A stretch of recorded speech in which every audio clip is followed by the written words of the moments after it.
Bawal ang babagal-bagal, bawal ang kukupad-kupad. Mabilis na ang panahon, kaya maiiwan ka kapag hindi ka nakasabay sa bilis ng panahon. Presyo ng gasolina, saan traffic, saan hindi. May strike ba o wala? At mga balitang importante sa buhay ng commuter na Pinoy sa DWIZ Pasada Balita.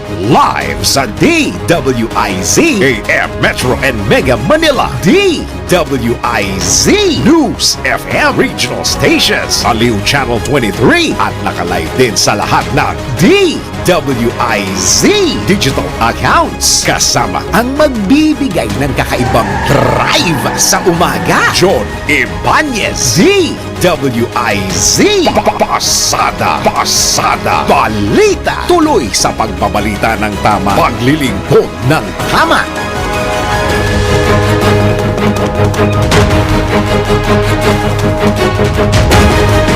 Narito ang headline sa Pasada Balita ngayong araw ng Huwebes, 21 sa buwan ng Marso 2024. Pasada Balita.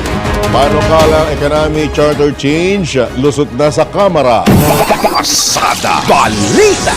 Inflation nananatiling pinakamalaking problema ng bansa ayon mismo kay Pangulong Marcos.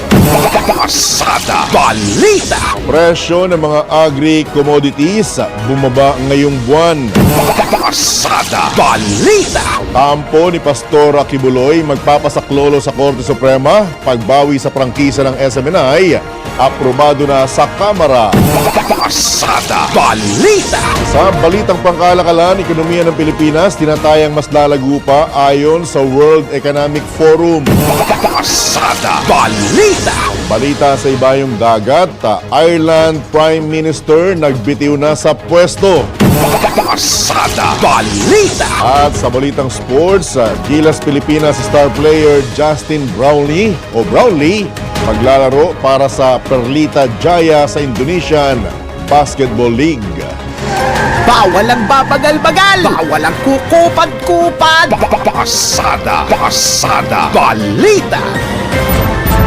Magandang umaga Luzon, Visayas, Mindanao, Pilipinas. Ako po ang inyong tagapaghatid balita, Johnny Ibanez. Pasada Balita. At sa oras na 6 na minuto na makalipas ang ikapito ng umaga, pasadahan na natin ang mga nagbabagang balita ngayon na. Pasada Balita. Inaprubahan na sa ikatlo at huling pagbasa ng Kamara ang isinusulong na Resolution of both Houses number 7 na layong amyendahan ng ilang economic provision ng saligang batas. Ito'y matapos makakuha ng 289 na boto, 2 abstention at 7 naman ang tumutol. Alinsunod na rin ito sa target ng Kamara na maaprubahan ng resolusyon bago ang Holy Week break. Layo ng RBH 7 na tanggalin ang 40% foreign ownership limit sa mga public utility, edukasyon at advertising sa bansa. Pasada Balita. Handa namang tanggapin at pag-aralan ng Commission on Elections ang isinusulong na Resolution of both Houses number 7 ng Kamara para amyendahan ang ilang probisyon sa konstitusyon. Ito ayon mismo kay COMELEC Chairman George Garcia ay kung ang mga mambabatas mismo ang magsusuminti nito sa COMELEC matapos ang third reading. Bagamat aminadong magiging hamon ito para sa COMELEC, walaan niya silang karapatang tumanggi kung galing ito direkta sa Kongreso. Sinabi pa ng COMELEC Chairman na kanilang tututukan ang usapin ngunit hindi tiniyak ang mga susunod na aksyon para rito. Dahil wala na nila silang impormasyon sa mga nangyaring proseso at marahil, dinadaan lamang ang poll body upang maiakyat ito sa Korte Suprema. Pasada Balita.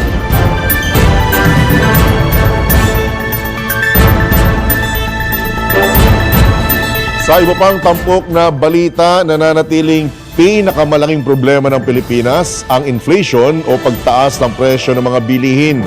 Ito ang inamin mismo ni Pangulong Ferdinand Marcos Jr. sa harap na rin ng patuloy na pagtaas ng mga bilihin sa bansa. Ayon kay PBBM, patuloy nitong nilalabanan ang inflation at ang mga makakaapekto sa Pilipinas tulad ng external shocks o mga issue mula sa iba't ibang bansa. Gayunman sinabi ni Pangulong Marcos na maganda ang ginagawang pagkontrol sa inflation. Dahil dito naniniwala ang presidente na hindi pa napapanahon para magtapyas ng interest rates ang Pilipinas. Pasada Balita. Kumpiyansa rin si Pangulong Marcos na maaabot ang 8% pag-unlad ng ekonomiya ng Pilipinas sa ilalim ng kanyang termino. Ayon kay Pangulong Marcos, tiwala siyang makakamit ang target dahil nakatutok ang kanyang administrasyon sa pagpapalakas at pagpapaangat o pagpapainam ng ekonomiya ng Pilipinas. Walang hinangad niya ang kanyang pamahalaan kundi ang pinakamaganda at pinakamainam na resulta para sa mga Pilipino. Positibo rin ang Pangulo na makakamit ng pamahalaan ng 6.5 hanggang 7.5% target na paglago ngayong taon dahil may mga ipinatutupad na panuntunan upang matugunan ang epekto ng economic shock at COVID-19 pandemic sa bansa. Ipinagmalaki pa ng Chief Executive na tumaas ang halaga ng piso sa loob ng 3 buwan na magandaan niyang indikasyong lumalago na ang ekonomiya ng Pilipinas. Pasada Balita. Samantala, tinapos na ng Kamara ang homework nito upang tulungan si Pangulong Marcos na mapabuti ang kalagayan ng mga Pilipino. Ito ang kumpiyansang inihayag ni House Speaker Martin Romualdez sa kanyang talumpati bago mag-adjourn ang sesyon ng Kamara kahapon para sa Holy Week break. Ayon kay Speaker Romualdez, natapos ng Kamara ang lahat ng panukala na hiniling ng LEDAC at ni Pangulong Marcos sa kanyang State of the Nation address noong Hulyo 2023. Ang kanilang anyang accomplishment ay sumasailalim sa kanilang pagiging proactive sa pagtugon sa pangangailangan ng mga mamamayan sa pamamagitan ng pagpasa ng mga kailangang batas alinsunod sa Philippine Development Plan at 8-point socio-economic agenda. Git pa ng leader ng Kamara na natulungan o matutulungan ang vulnerable sector sa kanilang pagnanais. Pinasalamatan din ng House Speaker ang mga miyembro ng mayorya, minorya at sekretariat ng Kamara dahil sa mahusay na performance ng mababang kapulungan. Pasada Balita. Umani ng papuri si Pangulong Ferdinand Marcos Jr. mula sa mga mababatas sa ipinamalas ng kanyang administrasyon na dedikasyon na mabawasan ng kriminalidad at mapanatili ang kaayusan sa bansa nang hindi dumaranak ang dugo. Kinilala ni House Deputy Majority Leader at PBA Party List Representative Margarita Ignacia Nograles ang Administrasyong Marcos sa pagpapatupad nito ng batas nang hindi gumagamit ng extrajudicial method o mga paraan na labag sa batas.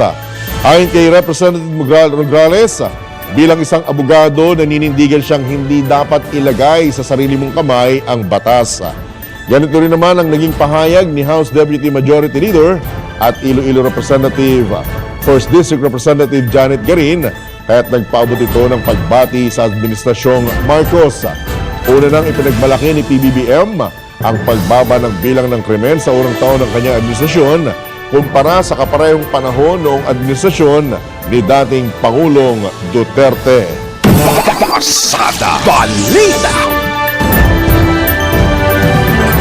Sa iba pang nagbabagang balita, bumaba ang presyo ng mga agri-commodities sa unang bahagi ng buwan ng Marso. Ito'y batay sa Philippine Statistics Authority kung saan nakasada nagkaroon ng pagbaba sa presyo ng bangus, kamatis, pulang sibuyas, kalamansi at pulang asukal. Ayon sa PSA, nagkaroon ng tapyas presyo sa kada kilo ng bangus mula 212 pesos at 70 centavos kada kilo sa unang bahagi ng buwan. Halos 10 piso naman ang ibinaba sa presyo ng kamatis na aabot sa 88 pesos 55 centavos sa kada kilo mula sa dating mahigit 98 pesos ang kada kilo. Naitala rin ng PSA ang pagbaba sa presyo ng sibuyas na nasa 114 pesos plus na lamang kada kilo mula sa dating 162 pesos plus kada kilo noong nakaraang buwan. Pasada Balita. Samantala, maaaring dumulog si Pastor Apollo Kibuloy sa Korte Suprema upang questionin ang arrest order na inisyu ng Senado laban sa kanya. Ito ayon sa kanyang abogadong si Attorney Elvis Balayan, kung saan maaaring i-interpret ng SC ang limitasyon ng kapangyarihan ng Hudikatura kung saan bahagi ng proseso ng batas ng pagdulog. Anya, dahil nagpalabas na ng warrant of arrest ang Senado, nasa kapasyahan na ni Kibuloy kung ano ang susunod nitong hakbang. Dagdag pa ng abogado ng pastor na gagawin nila ang lahat ng legal na paraan upang maprotektahan ang kanyang constitutional rights. Git pa ni Atty. Balayan na may tulang hinatulan ng guilty ni Senate Committee on Women Chairperson Risa Ontiveros si Kibuloy, kung saan handa naman anya ang pastor na humarap sa proper forum gaya ng korte dahil nasa Pilipinas pa ito. Pasada Balita. Lusot na sa Kamara ang House Bill number 9710 na bumabawi sa prangkisa ng Sunshine Media Network International na ipagpatuloy ang operasyon sa loob ng 25 taon. Ito'y matapos makakuha ng botong 284, 4 na tutol at 4 naman ang abstention. Sa 6 na pagdinig ng House Committee on Legislative Franchises, nakitaan ng paglabag ang SMNI sa ilang probisyon ng kanilang prangkisa, kabilang ang Section 4 dahil sa red tagging at pagpapakalat ng mga peking balita, Section 10, 11 at 12 hinggil sa pagpapalit ng may-ari ng TV network ng walang tamang reportorial requirement sa loob ng 3 dekada. Pasada Balita. Samantala, Kamara dumipensa sa desisyong bawiin ang prangkisa ng SMNI.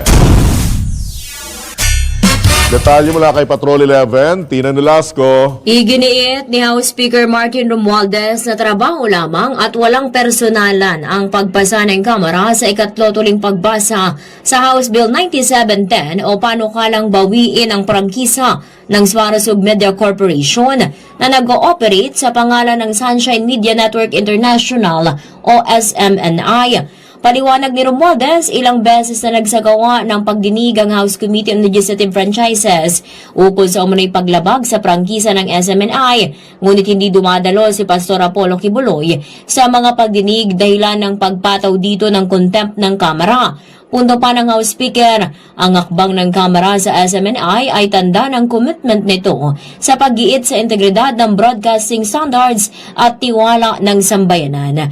Bukod pa rito, pagpapakita rin ni Romualdez ito ng special privilege sa paghawak ng legislative franchise na may kaakibat-anyang karapatan at tungkulin na dapat tuparin ng legal at tama.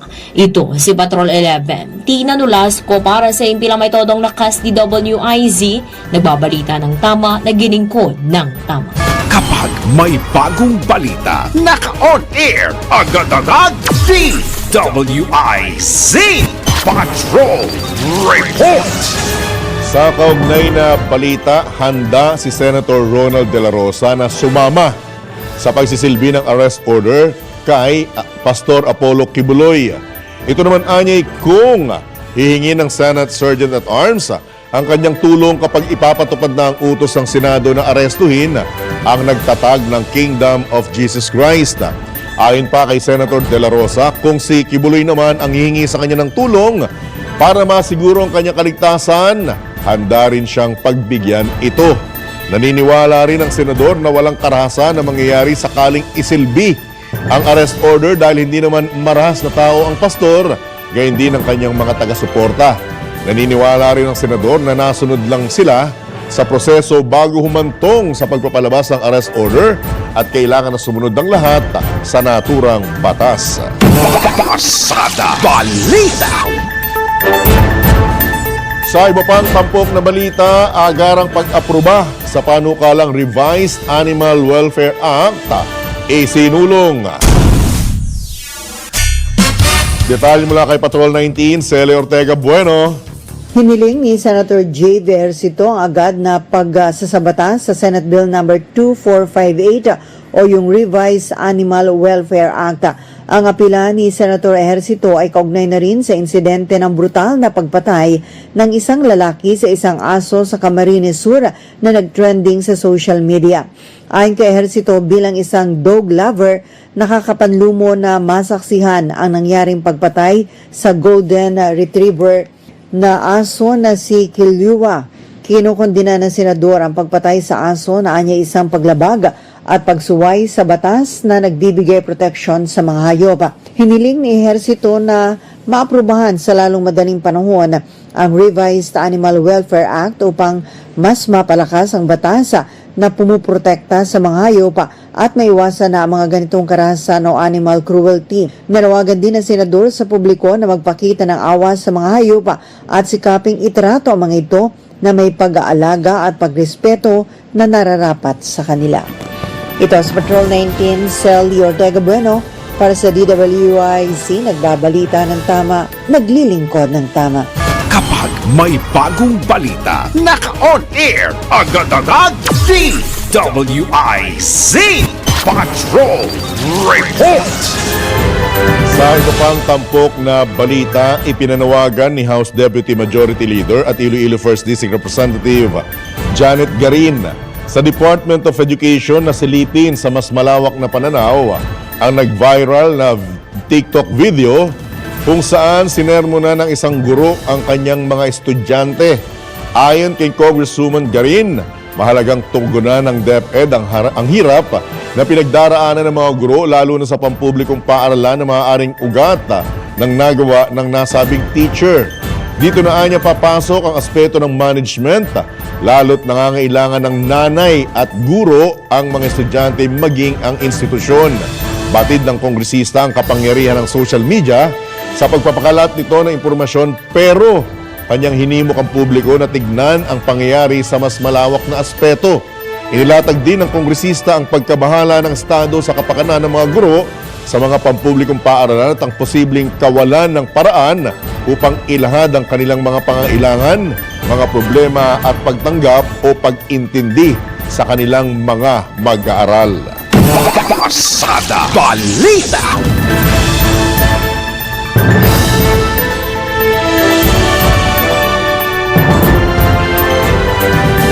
Sa iba pang tampok na balita, asahan na ang pagtaas ng presyo ng mga isda at gulay sa susunod na linggo o sa mismong Semana Santa. Ito ayon sa Department of Agriculture kung saan ang pagtaas presyo ay maaaring magsimula na sa Lunes, kung kailan posibleng maraming Katolikong Pilipino ang magsimula ng umiwas sa pagkain ng karne. Sinabi ni spokesperson at Assistant Secretary Arnel de Mesa na ang pagtaas ng presyo ng mga isda ay mula 10% hanggang 20%. Aba, malaki-laki to ha. Sa pagsubaybay ng DA o Department of Agriculture noong nakaraang linggo sa mga pamilihan, nagkaroon na ng bahagyang pagtaas sa mga presyo ng isda tulad ng mga popular na bangus at galunggong. Dagdag pa ni Asset de Mesa na maaaring tumaas din ang presyo ng mga gulay dahil alternatibong ulam din ito sa pag-iwas sa mga karne. Pasada Balita!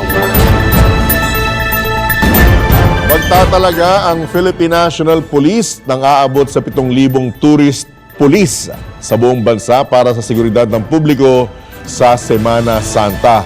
Ayon kay PNP spokesperson Colonel Jean Fajardo, ang mga tinatawag na tourist cops ay bahagi ng kabuuang 34,000 uniformed personnel na magsasagawa ng security measures na magsisimula sa Marso 25. Dagdag pa ni Colonel Fajardo, magtatalaga din sila ng mahigit 400 police service dogs sa iba't ibang terminal sa buong bansa. Inaasahan sasamantalahin ng milyong-milyong Pilipino ang mahabang pahinga sa kanilang mga lalawigan para magbakasyon. Pasada Balita!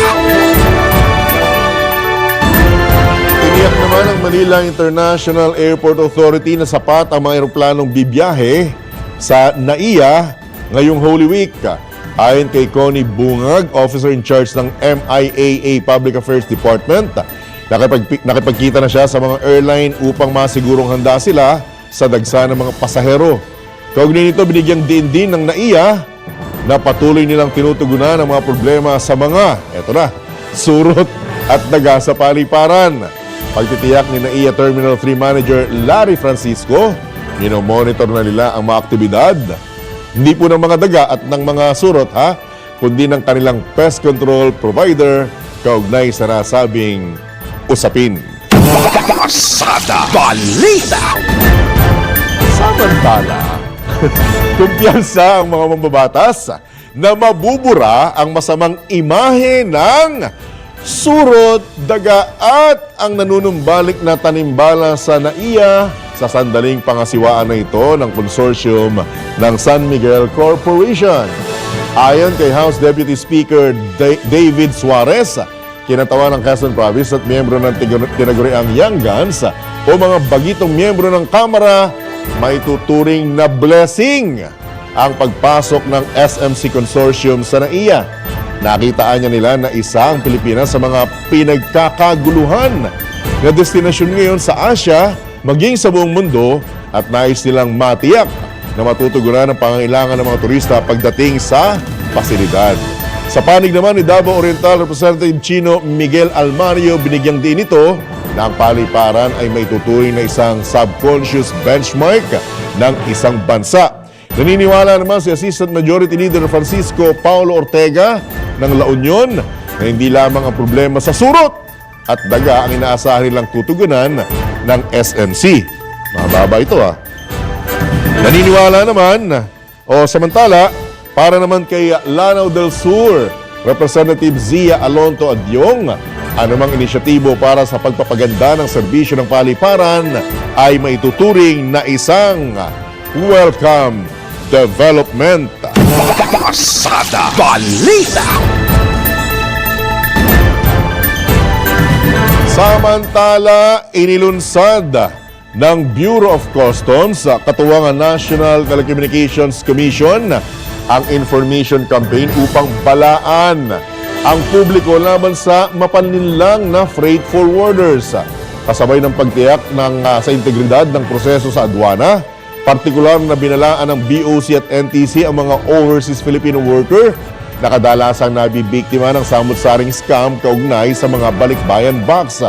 Nagpasalamat naman si Customs Commissioner Bienvenido Rubio sa tulong ng NTC sa kampanya laban sa mga nasabing freight forwarder.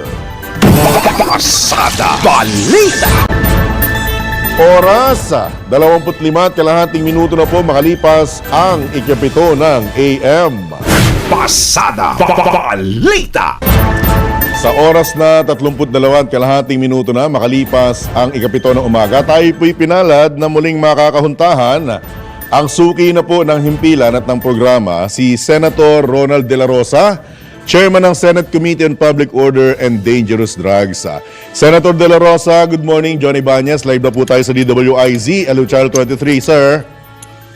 Good morning, John, at good morning sa ating mga taga-subaybay. Good morning Opo. sa ating lahat. Maraming salamat po na in spite ng mukhang madugo at matagalan ninyong huling araw ng sesyon napagbigyan nyo pa rin po kami ng pagkakataon. Dahil Senator, ako mismo didiretsahin ko na po kayo, mukhang medyo maasim ang dating nitong statement ninyo na parang handa nyong tumulong o tulungan si Pastor Kibuloy para mabigyan siya ng seguridad at kaligtasan. Pakilinawan nga po ito, Senator De La Rosa. Go ahead, sir. Yun nga, mahirap dyan, John, no? Apa. Ako, very clear yung tatanong ba? Mahirap yung ibang kasamahan natin sa media at talagang ini-slant yung paglalabas ng balita para magalit sa atin yung mga tao, di ba? Ay para bang pag gusto nang palabasin na talagang didipinsahan ko si Pastor Kibuloy, para bang basta hindi maganda kalabasan, pero very clear naman yun sa press con ko na tinanong nila, sir, kung may agam-agam si Pastor Kibuloy kaya ayaw daw niyang mag-attend dito physically sa hearing dahil sa kanyang security, may threat doon sa kanyang buhay. Willing ka ba, sir, na i-secure si Pastor Kibuloy? Sabi ko, kung mag-attend siya dito, akong bahala sa kanya. Hindi siya mamamatay dito. Walang pwedeng pumatay sa kanya dito pag mag-attend siya dito. Ako mismo mag-secure sa kanya para hindi siya matakot. Kung takot siya kung sino-sino dyan, ayaw niya magpunta dito, then sabihin ko, i-offer ko yung sa services ko. Ako mismo mag-secure sa kanya para lang maka-attend siya dito, para matapos na itong issue. Alright. So, ang issue dyan, yung hindi niya pagpunta dito, Opo. kaya napilitan ng Senado mag-issue ng arrest warrant. Opo. Warrant So, of Senator arrest. De La Oo, Rosa, so, i-clear ko lang misquoted ka? Tama ba? misquoted at saka kung yung talaga purposely slanted yung mga balita para magalit yung tao sa akin. Talaga pagkasama natin sa media. Hindi maganda ba? Hindi maganda. Ikaw, Apo. masyado ka nagpakatotoo sa kanilang tanong. Kaya kanilang tanong, ganun. Tapos masyado kang nagpakatotoo sa tanong nila. Tapos paglabas nila sa kanilang ginagawang mga puto captions, ganun. Pinapalabas sa para akong gago na Kontrabida. ganun na lang. Oo, hindi maganda. Kontrabida. Hindi maganda. Nakakainis minsan dyan. Nakakainis. Natawag dito. Ako mismo kasi may mga pagkakataon, di po ba, nung nasa kabila pa ako may mga bagay na hindi mo dapat sabihin, pero nasasabi mo. Siguro isang magandang ehemplo ito na Senator De La Rosa na dapat nga ba, okay ba sa'yo na medyo maghinay-hinay na sa pagsasalita mo? Or what? This is why I'm dyan, no? Ang hinihingi ko lang is fairness. Kung ano yung sinabi ko, dapat ganun lang. Huwag na nilang i-twist, huwag na nilang islant. Para, ang pangit din naman kung, Tatahimik ka na lang. magiging plastic ako, no? Magiging plastic ako, gagawa ko ng istorya na hindi totoo para lang tusot yung gusto ng media na marinig. Tama rin naman. Pangit naman Apo. Kaya totoo lang ako nagsasabi ng ganun. Yung nga lang, anyway, that's reality. That's reality. You cannot, ganun talaga reality. Sige na lang. Kasi naman, kung hindi ko naman kayo sasagutin, pag gusto nyo mag-interview, hindi ko kayo sagutin ng media, Apo. lalabas naman tayo suplado. Alright. Walang kwenta yung politiko na yan, hindi man lang marunong umarap sa media. Pero Diba? Senator De La Rosa, i-clear ko lang bilang chairman ng Senate Committee on Public Order, di ba isa ito sa responsibilidad mo? Itong bilang chairman ng Senate Committee on Public Order, kasama ito sa responsibilidad mo yung magkaroon ng kaayusan sa publiko, di po ba? Yes. Kasama yan. So doon ka Kasama yan. humuhugot at kasama yung kahilingan ng mga taong gustong magpatulong sa'yo. Tama po ba, Senator? Tama yun. Tama Alright. po yun. Okay. Baka kasi sabihin ng iba na pumapapil ka dahil nga malaki ang issue. So yun ang isa sa mga dapat nang maging malinaw. Di po ba? Yan naman ang problema ngayon. Tinanong ako, kaya sumagot ako. Pero ang pag-usap ko, yung sagot ko, kunin yung tama. Alright. Huwag niyo gawan ng another sagot na gusto ninyo to suit your kagustuhan. Pero ang malinaw po, Senator De La Rosa, kung hindi hihiling ang Senate Sergeant at Arms ng tulong mo at maging si Pastor Kibuloy, nandiyan ka lang, tahimik ka lang. Wala. Ano bang gusto talaga nila na labasin na mapapil ako? Ganun ba pagkatao ko dyan? Hindi naman, sa Mapapil pagkakalam ako, ko. hindi naman ako nangangagaw ng papel. Kung kinakailangan ni Pastor na takot siya, tapos ang requirement lang niya talaga para mag-attend dito is masiguro na o kaya yung mapalagay yung kalooban niya sa mag-provide sa kanya ng security. Siya ay nag-o-offer ako dahil kilala naman niya ako Yun nga po. Ako mismo mag-security sa kanya kung mag-attend siya ng hearing. Hindi talaga siya mamamatay. I tell you. Yun ang hindi lumabas na anggulong maganda. Na kaya mo ni-offer yung sarili mo para mapa-attend siya personally sa pagdinig ng Senado. Yun ang purpose ko. Yun ang para anggulo dapat mapa-attend na siya. pinalabas, Senator De La Rosa, di po ba? Ano? Yun dapat ang anggulong pinalabas. Na handa kang tumulong para personal na hikayatin at padaluhin si Pastor Kibuloy sa pagdinig ng Senado. Yes, because we are requiring him. That's why the Senate has issued a warrant of arrest against sa kanya to compel him to be present during the committee hearings. Yan naman ang purpose doon eh. Correct. So, lahat kami ngayon nakapokus kung paano papa-attend si Pastor Kibuloy para naman hindi magbukhang kuan yung Senado as an institusyon na i-snapin na lang ng mga inimbitahan niya. So kaya napilitan mag-issue ng warrant of arrest ang Senado. So yun nga, kung ang kinatakutan niya kaya ayaw niya magpunta sa hearing is yung security niya, baka mamatay siya doon sa loob ng Senado kung under threat ang feeling niya, may threat sa buhay niya, then ako mismo ang Alright. magsasabi sa kanya na I can secure him. Walang mangyari sa kanya dito sa loob ng Senado. Okay. Update tayo sa kasulukuyang sitwasyon, Senator De La Rosa. May nagpadala na po ba ng impormasyon sa iyo or ng request na para bigyan mo siya ng seguridad o personal mo siyang samahan sa kanyang pagdulog or pagpunta sa Senado kung sakali at pagsisilbi ng arrest order? Wala namang tumawag sa akin. Walang kumausap sa akin tungkol dyan. And in spite nung maling dating ng balita tungkol sa paninindigan mo, ganoon pa rin po ba ang stand mo na willing ka pa rin kumbagay iabot ang kamay mo para makadalo or maisilbi ng maayos ang arrest order, Senator De La Rosa? Well, dyan, yung aking serbisyo publiko, walang pinipili ito. Pastor ka man, ordinaryong tao, kriminal ka man. Kung gusto mong yun ang kinatakutan mo, natakot ka sa buhay mo, kaya hindi ka pupunta sa Senado. Sabi ko nga, para sa lahat yan, hindi lang kay pastor. Oo. Because I want to preserve the image of the Senate as an institution na ito'y a very safe place. This is a very safe place. Hindi ka talaga, walang mangyayari sa iyo pag nag-attend ka ng hearing. Huwag yan ang kinatakutan mo. Alright. Kung nakikinig po ngayon si Pastor Kibuloy, Senator De La Rosa, ano po ang mensahe mo sa kanya? Parating ko na sa kanya dyan na ako bilang isang senador, hangarin ko sana na he has to heed to the order of the Senate na sana pumunta siya at mag-hearing, umattend ng hearing at yun nga, kung ang takot niya is yung safety niya, I can give him 100% assurance na walang mangyari sa kanya dito pag mag-attend siya sa hearing. Ako mismo mag-offer ng aking services to secure him kung yan ang kinatakutan niya. Pero at the end of the day, I still respect kung ayaw niyang dumalo sa pagdinig na ito. Kaya ako lang nakiusap, kung pwede, mag-attend siya para matapos na itong issue once and for all. Hindi naman yung pag-issue ng warrant of arrest sa kanya ng Senado is a sign of punishment.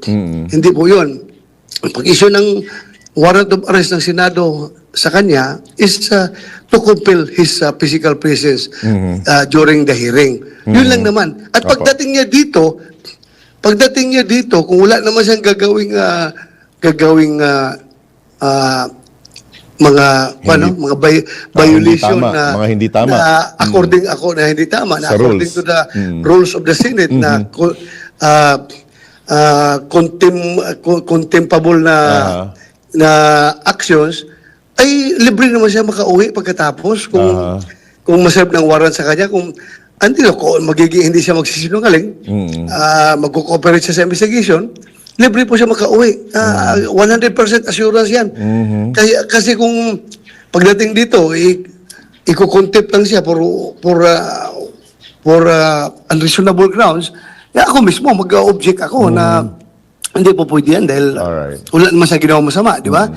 So, kahit napupunta lang siya dito, ganun, or tatahimik lang siya, wala siyang gagawin. Wala pong dahilan para ikulong siya.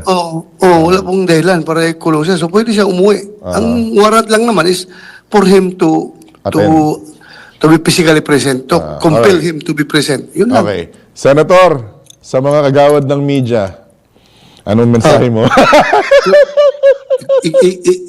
gusto mo ikukontem ko lahat yan. Yan. Hoy, hindi ako kasama doon, Sen, ha? For telling alay. Sen, hindi ako kasama alay. nun, ha? Ha? For telling alay. Iba ang sinasabi ni Bato, iba ang pinapalabas sa mga balita. Aha. That's a lie, ha? Aha. Kahit nasabihin mong islant yan, Aha. lying yan dahil ang essence ng balita naiiba eh. Naiiba. Dapat totoo. Kaya lying yan.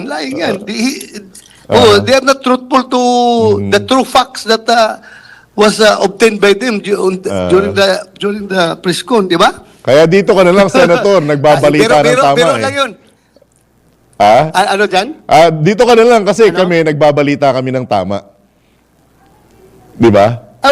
Matagal naman kitang kilala. Kilala kung ano yung nakarating sa inyo. Wala kayo dinadagdag, wala kayong Apo. binabawas. Apo. Kung ano lang, yun lang, fair lang naman kayo. Apo. Kaya, kumpiyansa ako, confident ako pagka kayong tumawag sa akin. Ay, salamat po. Walang labag sa kalooban na sagutin ba? Hindi Apo. kagaya ng iba na sagutin ko kaya ito. Baka pagkatapos kong sumagot sa mga tanong dito, Kontrabida ka rin naman naman. ako. Iba na naman ang papalabasin ito. Alam mo dyan, matagal ako. Since pagka-police ko, I was dealing with the media di ba nga? all my life. Senior All my life, I superintendent was ka pa lang, dealing di with ba? the media. Nasubaybayan na kita hanggang maging chief PNP ka, hanggang maging senador ka. Anyway, Senator, alam ko kailangan mo pa magpahinga dahil sa marami pa kayong paghahandaan at syempre family time naman ang atupagin mo. Maraming salamat sa pagkakataon. As always, bukas po ang himpilan at programang ito sa mga updates sa inyong ginagawa sa Senado. Naputol? Alright. Sige. Yan po mga kabalitaktakan, Senator Ronald De La Rosa, Chairman ng Senate Committee on Public Order and Dangerous Drugs. Sa mga kasama ko sa media, ayusin nyo naman daw ang anggulo. Huwag nyong i-slant, huwag nyong... Sabi niya, that's a lie! Diba? Iko-contempt ko kayo. Diba? Pero hindi naman lahat. Kasi sabi niya dito sa atin, hindi siya nag-aatubili anytime na tawagan natin. Dahil ang DWIZ nagbabalita ng tama. Hoy! Oras!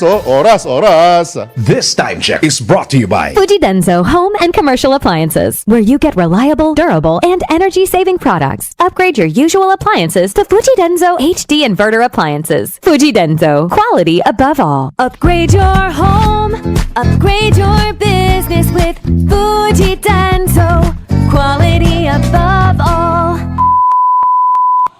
47 minuto na po makalipas ang ikapito ng umaga. Pangtampok na balita na nawagan si Lanao del Norte 1st District Representative Muhammad Khalid Dimaporo na alisin na lamang sa National Commission on Muslim Filipinos ang pamamahala sa Hajj pilgrimage. Sa halip, isa pribado na lamang ito. Dahil ito sa problemang kinaharap ng mga kababayan nating Muslim sa mga nagdaang taon. Ayon kay Congressman Dimaporo, mayroong nakabinbing panukala sa Kamara sina Basilan Representative Mujib Hataman at Lanao del Norte 2nd District Representative Siti Amina Dimaporo para sa pagsasapribado ng Hajj operation. Si Congressman Dimaporo ang chairman ng House Committee on Muslim Affairs. Pasada Balita. Samantala, oras 7 minuto na lamang, alas 7 na. Ay, alas 8 na ng umaga. Kaya tapat ng mag-sports update. Updates at inside stories sa iba't ibang sports. Ito ang Real Sports ni Anthony Suntay. Magandang umaga. Ang Pilita Jaya Basketball Club ang bagong kupunan ni Justin Brownlee. Ito ang panayam ng kupunan sa Indonesia pagkatapos pumirma ang Gilas Pilipinas naturalized player at Barangay Ginebra resident import. Pinalabas sa social media account ng Pilita Jaya ang pagdating ni Brownlee sa Media Day. Sasali si Brownlee sa isang kupunan nang nanalo na ng 3 beses sa liga at may abiso galing sa kanyang mother team sa PBA. Ang Pilita Jaya ngayon ay nasa pang-5 posisyon sa Indonesia Basketball League. Ang kupunan ni Brownlee ay sanay kumuha ng mga galing sa Pilipinas. Dating coach ng Pilita Jaya ay si Nat Canson at si Bong Ramos ay naging isa sa mga manlalaro nila dati. Si Brownlee ay maglalaro sa IBL sa darating na Sabado laban sa Rams Simba. Para sa Real Sports, ito po si Anthony Suntay. oras na? Nasa traffic ka pa rin ba? Ubus na ang pasensya, ubus pa ang gasolina. Mag-move on ka na! Tara na sa Clean Fuel dahil dito may forever. Forever na mura, forever quality pa! Sigurado ka sa Euro 4 Diesel, 91 at 95 octane gasoline at Auto LPG rin. Kaya panatag ka kahit maipit sa mahabang traffic. Panalo ka dahil garantisadong produkto, mahusay pa ang serbisyo. Umiwas sa mataas na presyo sa Clean Fuel, mag-move on ka na! Clean Fuel, quality fuel for less. Mula sa Photon, ang malakas at dumadagundong na Photon Thunder Pickup. Mapapalingon ka sa tikas at porma. Photon Thunder Pickup, malakas na, matipid pa. May reverse camera, touchscreen infotainment at electronic parking brake, leather seats at alloy wheels. Ang starting SRP ay 980,000 pesos only. Punta na sa pinakamalapit na Photon dealership o mag-message sa Photon Philippines Facebook page para sa iba pang detalye. Photon Motor Philippines, 16 years of empowering the Filipino business. Mukhang kailangan ko na naman palitan ng bubong ko, pare. Mag-iisang taong pa lang yan. May tulo na kagad. Ay, bossing! Baka naman kasi hindi matibay yung ginamit nyo. Dapat ang gamitin mo ay Cherry Loom, ang yerong aluminum. Basta yero, Cherry Loom. Tibay protektado sa pangmatagalang yero. Real Sports ni Anthony Suntay sa DWIZ 882. Pasada Balita. Balitang pangkalakalan. Maaring lumago ang ekonomiya ng Pilipinas sa $2 trillion sa susunod na dekada. Ito ang inanunsyo ng World Economic Forum kung ipagpapatuloy ng bansa ang mga reforma para makahikayat ng investment. Ayon kay WEF President Borge Brende, mangyayari nito kung mamumuhunan pa sa edukasyon, infrastruktura at mailalabas ang kakayahan ng mga Pilipino. Matatandang umabot sa $400 billion o 24 trillion pesos ang halaga ng ekonomiya ng Pilipinas noong nakaraang taon. Pasada Balita. Mga balitang dapat alam mo kahit sa labas ng bansa. DWIZ Balita sa ibang bansa. Nagbitiw na sa pwesto si Ireland Prime Minister Leo Varadkar. Sa kanyang sorpresang anunsyo, sinabi ni Prime Minister o ng Prime Minister na isang politikal at personal ang pangunahing rason ng kanyang pagbibitiw. Nabatid na mananatili lamang siya hanggang mayroong mapiling kapalit sa kanya sa pagbabalik ng mga mambata sa susunod na buwan dahil nakabakasyon ang mga ito. Taong 2017 nang maging Prime Minister si Varadkar matapos mahalal bilang leader ng Fine Gael Party kung saan siya rin ang tinaguri ang pinakabatang premier at unang gay leader. Pasada Balita. At sa ating good news, para sa mga malulungkutin dyan, saya-saya kayo, ngiti-ngiti dyan, dahil umangat sa pwesto ang Pilipinas sa listahan ng mga bansang pinakamasaya sa buong mundo. Talaga lang, Ito'y mula sa ika-76 noong 2023, tumalon ang Pilipinas sa tuwa, hindi pala sa tuwa, sa 53rd spot ngayong taon. Batay sa World Happiness Report 2024, nananatili ang Finland bilang numero 1 sa mga pinakamasayang bansa sa mundo, sinundan ng Denmark, Iceland at Sweden. Sa kabila naman ng gyera kontra Hamas, nakasusurpresang nakatala ang Israel sa ika-5 pwesto. Pasok din sa top 10 ang the Netherlands, Luxembourg, Switzerland at Australia. Nalaglag naman sa 20 happiest country ang United States na nasa ika-23 pwesto at Germany na nasa ika-24 na pwesto. Happy na kayo? Bago lang ako tuloy ang magpaalam, Ay, sino to? Sino itong babatiin ko? Kilala ba to? Happy birthday po kay Sir Dennis Antinor Jr. Dennis Antinor Jr. ng DWIZ at Aliw Broadcasting, VP for Business Management. Happy birthday! Paalala lamang po ihabol ko lamang to bago ako tuloy magpaalam. Yung pagpapaalala po ng mga otoridad sa mga kababayan natin na maging mas maingat ngayong tag-init, lalo na po sa pagpunta sa mga dagat or swimming pool para sa ngayong nalalapit na bakasyon dahil dumarami po o tumataas ang insidente ng pagkalunod. Ingat-ingat po mga kabalitaktakan at sumayin nyo na naman po ang isang edisyon ng Pasada Balita. Dito po lamang yan sa DWIZ. Nagbabalita ng tama, naglilingkod ng tama. Ako po ang inyong naging kabalitaktakan at kabalitaan, Johnny Bañez, ang tabayanan ng susunod na palatuntunang Karambola. Ayan eksakto yung punto Alas 8 na ng umaga. Yan ang extra. Bye. Bawal ang babagal-bagal, bawal ang kukupad-kupad. Mabilis na ang panahon, kaya maiiwan ka kapag hindi ka nakasabay sa bilis ng panahon. Presyo ng gasolina, saan traffic, saan hindi. May strike ba o wala? At mga balitang importante sa buhay ng commuter na Pinoy sa DWIZ Pasada Balita.